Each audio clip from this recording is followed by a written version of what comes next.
São duas questões: a movimentação do poder econômico do país e a movimentação do poder político-ideológico do país. No poder econômico, nós tivemos uma burguesia nacional que foi fomentada já faz uma década e meia para odiar qualquer inclusão social. E isto é um discurso que começou deste preconceito médio, de que uma faxineira não pode ter a filha estudando na faculdade da filha da sua madame para quem presta serviço. Esses preconceitos médios que assolam qualquer sociedade do mundo, e a do Brasil tem esta especificidade, eles foram cultivados, eles foram melhorados. Então, um preconceito que era simplesmente de concorrer com a empregada doméstica passa a ser conceito que sai numa revista dominical, e isso passa a ser uma elaboração de que é um custo Brasil. Vejamos nós que preconceito contra empregada vai dar em custo Brasil economicamente. É um jogo de linguagem também. É uma sofisticação intelectual do preconceito. Então, a gente vê um fio condutor nisso. Muito bem. Esta classe burguesa nacional apostou contra esse projeto capitalista de inclusão.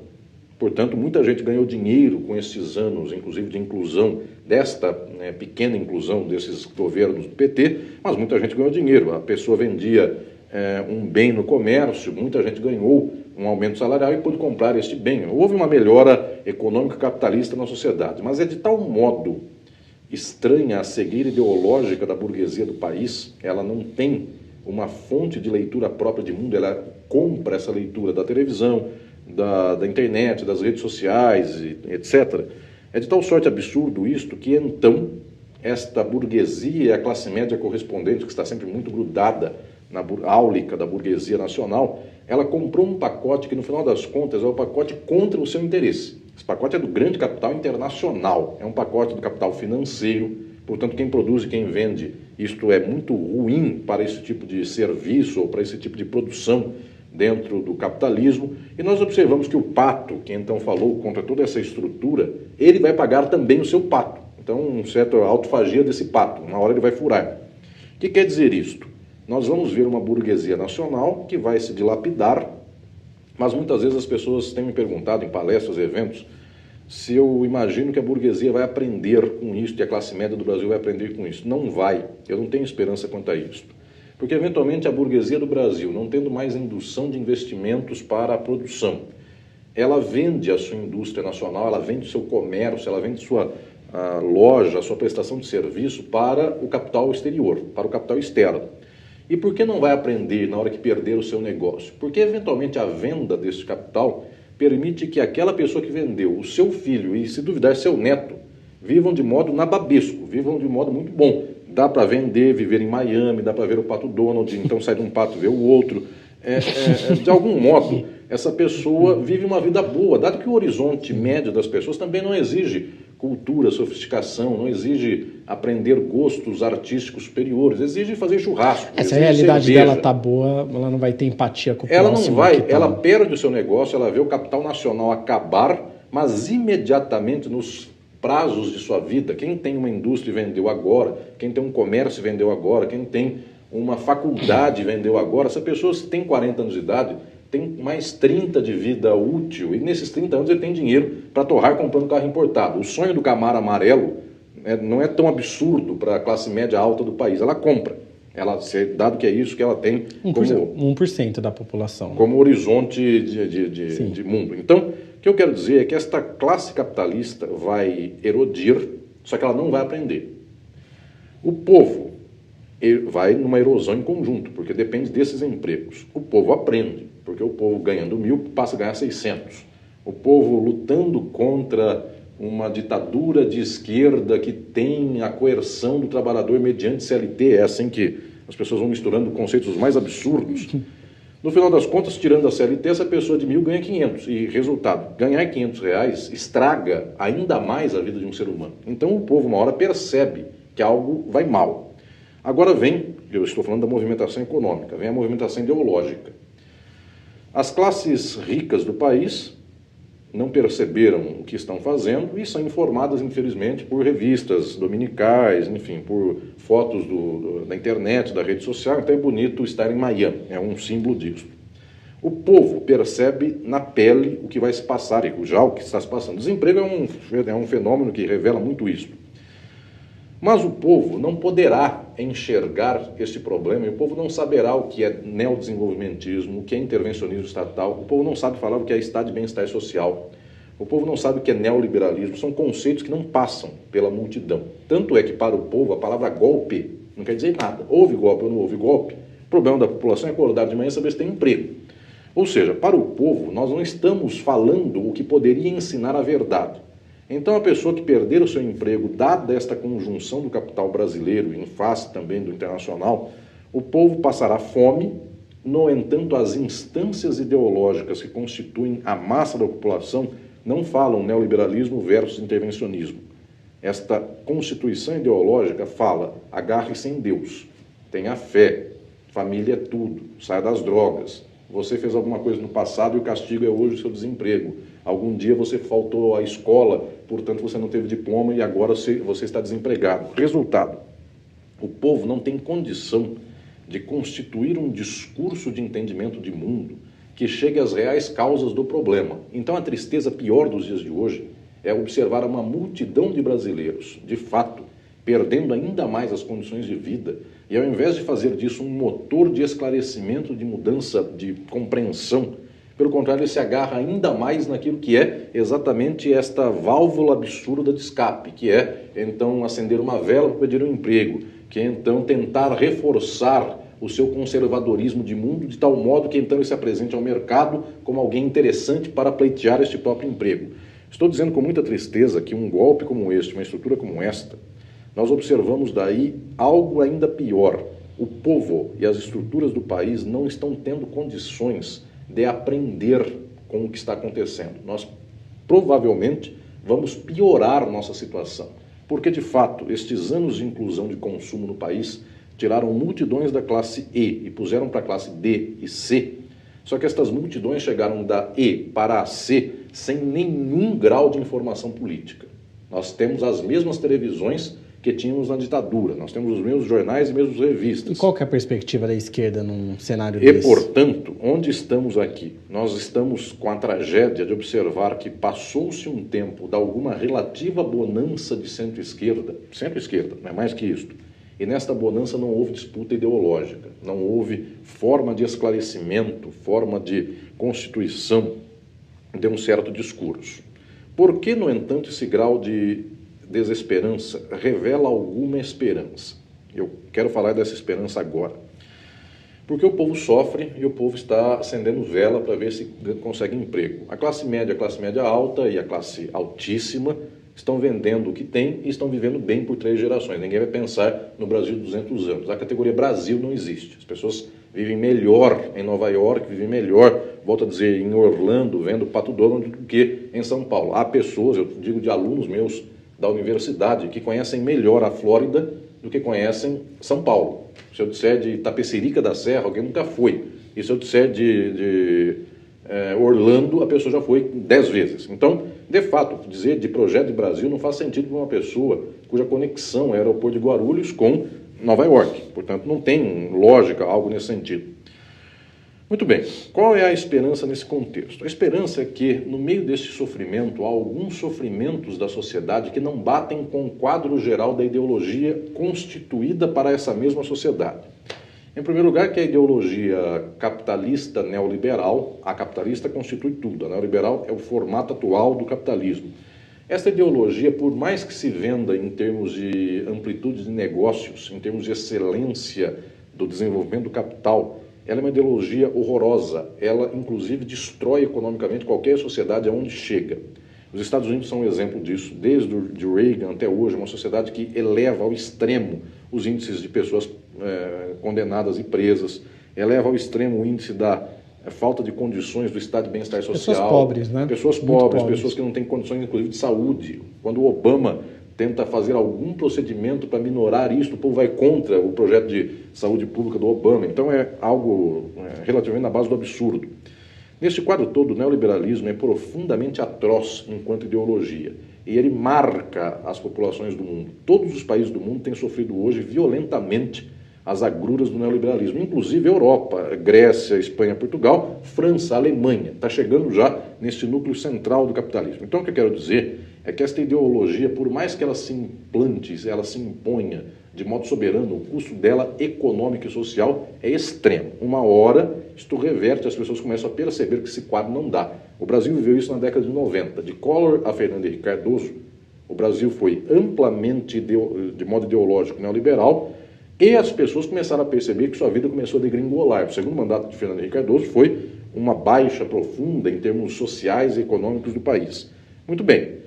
Neste quadro, a economia, uma hora, cobra seu custo social. Neste quadro também, aí nós temos as duas pontas da esquerda se unindo. Nós temos, pelo menos há uns 40 anos, uma certa cisão das esquerdas do mundo. O Brasil é só um reflexo disso. As esquerdas do mundo se cindiram entre uma esquerda que estivesse na luta político-econômica, então eram partidos de esquerda, sindicatos, movimentos que estavam pleiteando aqui a superação do capitalismo e a maior parte deles, pleiteando aumento salarial, direito à greve. Esse quadro é o quadro tradicional das esquerdas. Mas desde o maio de 68, então já vai muito tempo isso, vai mais de 40 anos, quase 50, nós temos um outro tipo de demanda que se soma a esta tradicional econômico-política de esquerda. Nós temos as demandas culturais. Nós tivemos, então, historicamente, uma certa classe média intelectualizada que não se conformava com a sociedade do jeito que ela é, que não se conformava com uma sociedade estratificada ou uma sociedade moralista, conservadora em termos de costumes. Aí entram as pautas de minorias, de costumes. E se nós observarmos desde o maio de 68, eu estou dando o maio de 68 como evento simbólico, não é que lá se deu isso, lá é um símbolo. Mas desde lá até hoje nós temos as duas faces da esquerda do mundo, isso é, na França, na Alemanha, nos Estados Unidos, no Brasil, em todo lugar. Quais são essas faces? Pessoas que estão no chão da fábrica, lutando por aumento salarial, e às vezes pedem simplesmente a manutenção da CLT, pessoas que estão lutando por, enfim, guerrilhas revolucionárias, inclusive, e do outro lado, movimento LGBT, movimento feminista, movimento negro, movimento de minorias, movimento de pessoas que estão imigrantes num país e, portanto, contra a xenofobia. Todos esses movimentos, por 40, 50 anos, eles se apresentaram de um certo modo, enquanto os movimentos político-econômicos se apresentaram de outro. Uns diziam que eram estruturais, porque mexiam com as grandes questões, os outros diziam que eram mais modernos e sofisticados, porque, de fato, mexiam com a constituição da subjetividade, de tal sorte que nós tivemos, historicamente, quase um impasse entre pessoas que eram críticas, porque era um hipster que estava contra a comida, a alimentação por carne, por a morte de animais, ele se considera alguém crítico, de esquerda. E do outro lado eu tenho um sindicalista que deseja aumento do salário para fazer churrasco. Portanto, os dois se põem de esquerda. E, eventualmente, um olha para o outro e não se entendem. Porque um quer aumento das condições da população para comer carne e o outro quer acabar com o extermínio de animais. E os dois têm uma posição que se reputa crítica, progressista. Muito bem, nós tivemos um tempo histórico no mundo no qual, inclusive, as universidades, o pensamento intelectual da classe média, teve muita dificuldade em ajustar uma pauta média, exatamente porque se falava de tudo e uma coisa parecia contra a outra. Este momento de baixa, no entanto, dá algum grau de coesão às pessoas, movimentos, grupos e classes os mais distintos. Por quê? Porque até aquele que defende o vegano e aquele que defende o churrasco para o povo tem que se juntar em face de um golpe parlamentar, midiático, não importa o que seja. Mas essas pessoas começam a constituir pauta comum. E então se começa a perceber que alguém não tem nada a ver com um sindicato, mas é feminista. E um governo que aí está é contra o sindicato e o feminismo. Não tem nenhuma ministra mulher num governo como este. Resultado, agora vem o sinal da esperança. Porque nós tivemos historicamente muita gente sofrendo sozinha na sociedade brasileira e mundial, e essa gente tinha sua pauta e seu movimento. E repentinamente, isso é muito recente, não é nem não são nem as manifestações de 2013, ainda havia racha por lá. É coisa de pouquíssimo tempo para cá, todo mundo se juntou. De tal sorte que até então partidos bem mais à esquerda do que o PT se juntam e olham para o PT e dizem, bom, estamos apanhando juntos, vamos dar as mãos. É possível ver fenômenos como esses acontecendo. O que eu estou dizendo para todos é que neste quadro resta uma esperança, porque nós estamos mexendo no calcanhar, nós estamos cutucando aqui o calo do trabalhador, do pobre, do miserável, da classe média intelectualizada, que não pode mais falar livremente na universidade, porque só se pode falar quando se tem uma certa percepção de mundo, de negócios, e não pode se falar nada contra a lógica do capital. Nós estamos juntando o movimento feminista, nós estamos juntando o movimento LGBT, nós estamos juntando o movimento negro, os movimentos de minoria, junto com grandes articulações, inclusive de sindicatos, de partidos. Resultado, esta mobilização está acontecendo, por enquanto nós não estamos conseguindo construir uma pauta comum, a não ser a rejeição a um certo movimento atual de golpe. A figura do Eduardo Cunha, a figura do Michel Temer, a figura das pessoas que aí estão no nível político tradicional, todo este simbolismo galvanizou uma certa oposição e mostrou um certo incômodo social ao Brasil. Esta pauta ainda é uma pauta por negativo. Todo mundo está junto contra alguém, alguns ou alguma situação. É fundamental no presente momento que nós consigamos, além desta pauta em negativo, construir uma pauta em positivo. Esta pauta em positivo é como reconstituir um outro padrão político e, mais que tudo, como constituir uma sociedade de emancipação. Eu penso que é preciso falar, é preciso clarear mentes, corações e sensibilidades, porque para nós é fundamental que haja um mundo no qual as pessoas vençam a determinação do dinheiro e do capital. É o pós-capitalismo. As pessoas têm medo da palavra socialismo, porque parece, em 150 anos de contestação, essa palavra, que ela é o horror, mas então eu vou falar numa linguagem melhor. Nós temos que ter no ser humano, melhor para certos ouvidos, nós temos que ter para o ser humano uma determinação de si, que não venha pela sorte, pelo nascimento, pelo acaso de ter pai pobre ou pai rico, de ter perdido uma certa condição aqui ou ali. Nós temos que ter uma tal plenitude de força, de emancipação, de dignidade para os seres humanos, que economicamente haja uma distribuição do que o mundo produz para todos. Quando eu digo assim, até aquela pessoa que eventualmente odeia um passo de distribuição, porque tem um sentimento religioso, porque é um conservador, meritocracia. Ele entende que, no final das contas, o que nós queremos é uma sociedade de pessoas fraternas e irmãs iguais. Este caminho é muito bonito, e se soma esse caminho, porque não adianta somente dizer que nós vamos dar pão para quem não tem pão e teto para quem não tem teto, mas eu também preciso dizer que nós vamos dar ao negro a condição de brilho que o branco tem e arrancou dele. Ou seja, de poder falar na televisão, de poder se sentir bonita, de poder se sentir feliz, como o branco faz numa sociedade que é racista. Nós vamos dar à boliviana que está no Brás, aqui em São Paulo, trabalhando em condição quase semi-escrava, a condição de fazer com que ela sorria e ela possa se sentir um ser humano feliz. Hoje isso não acontece ainda. Então nós temos que acarinhar, nós temos que dar aqui empoderamento e, mais que tudo, condição estrutural para que todos os sofredores do mundo possam se levantar, possam então se encontrar. E aí nós vamos perceber que alguém que está no trabalho similar a escravo no Brás, e alguém que está no extremo da periferia apanhando pela sua orientação sexual, essas duas pessoas são duas vítimas do mundo, e essas duas pessoas precisam se encontrar.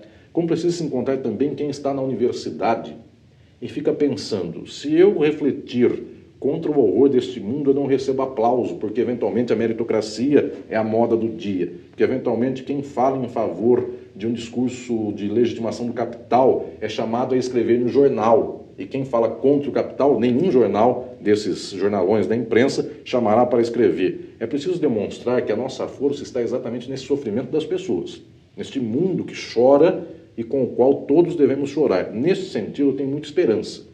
Se nós soubermos reconstituir o eixo das forças, nós vamos perder da próxima vez de modo melhor. Isso quer dizer, nós vamos juntar o povo e o povo terá então um outro horizonte. Eu digo de perder de modo melhor para então não criar grandes ilusões, mas eu ainda insisto muito de que se nós aprendermos a movimentar todos os explorados do mundo, nós somos 99% do povo. Ganhamos.